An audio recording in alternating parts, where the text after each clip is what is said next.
Aujourd'hui, je vous parle du secret le mieux gardé de la famille Kennedy, Rosemary, la petite sœur de JFK. Une jeune femme différente à laquelle la vie ne va pas faire de cadeaux. Nous sommes en novembre 1941. Il est 7h45 et c'est l'heure H de mon histoire.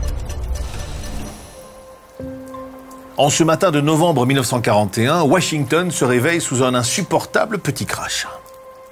Aujourd'hui n'est pas un jour tout à fait comme les autres pour l'hôpital de la ville. Un nom un peu spécial figure au planning des opérations.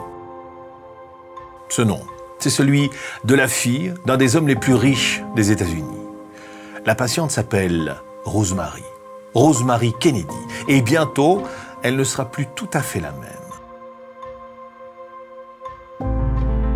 Rosemary Kennedy, sœur cadette de John Fitzgerald Kennedy, futur président des États-Unis. Depuis l'enfance, elle souffre d'un léger retard mental. Oh, ça n'empêche pas de vivre, non.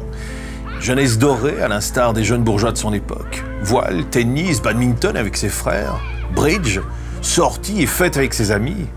Un peu trop de fêtes peut-être d'ailleurs. Ses parents ne supportent pas sa différence. Une fille handicapée. C'est impensable pour les Kennedy. On craint qu'un scandale éclate, que la famille doive dire adieu à ses rêves de Maison Blanche. Alors le père de JFK se met en tête de soigner Rosemary, à n'importe quel prix. Il teste tout ce qui existe, consulte tous les médecins.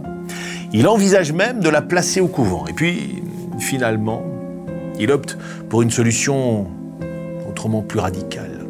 Une solution qui va définitivement ruiner la vie de cette jeune fille de 23 ans. Et comme il sait que son épouse désapprouve, il prend la décision seul, en cachette. Plus tôt ce matin, Rosemary est entrée dans l'hôpital en toute discrétion.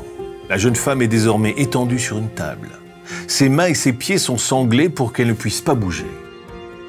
Comprend-elle pourquoi une infirmière s'approche avec une tondeuse et entreprend de lui raser la tête? Sur demande de son père, Rosemary Kennedy est lobotomisée. Il paraît que l'infirmière chargée d'assister les médecins a démissionné peu après l'intervention tant elle était traumatisée. Car Rosemary Kennedy est restée incohérente à jamais. Après la lobotomie, la jeune femme de 23 ans aura l'âge mental d'une enfant de 3 ans. Rosemary Kennedy aurait pu continuer à vivre sa vie. Elle aurait pu être heureuse si son père n'avait eu l'obsession de la perfection.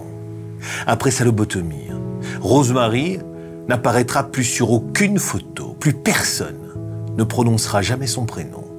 Elle va devenir le secret le mieux gardé de la famille Kennedy.